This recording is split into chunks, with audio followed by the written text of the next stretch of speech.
నమస్తే, నేను మీ ఈశ్వర్. ఈ6 న్యూస్కి స్వాగతం. వార్తల్లోని ముఖ్య అంశాలు.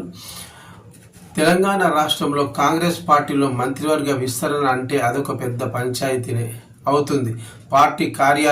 పార్టీ అధికారంలోకి వచ్చి ఏడాది గడుస్తున్నా ఇంకా అధిష్టానం పూర్తి స్థాయిలో మంత్రివర్గ విస్తరణ చేపట్టలేకపోతుంది. దీనికి కారణం కాంగ్రెస్ పార్టీలో ఉన్న మితిమీరిన ప్రజాస్వామ్యమే అనేది బహిరంగ సత్యమే. అయినప్పటికీ ప్రభుత్వానికి మంత్రివర్గ విస్తీర్ణ అనేది అనివార్యమైన కార్యం.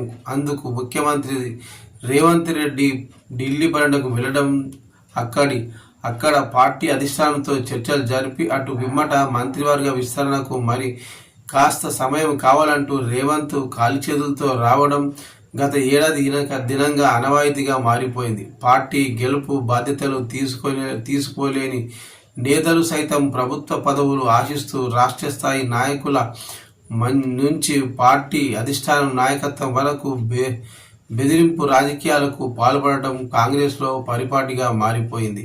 పిసిసి కార్యవర్గం పాటు కేబినెట్ విస్తరణపై అధిష్టానం నుంచి స్పష్టమైన ఆదేశాలను తీసుకుని వాటిని పూర్తి స్థాయిలో అమలు చేయాలని రేవంత్ గట్టిగా ప్రయత్నిస్తున్నారు.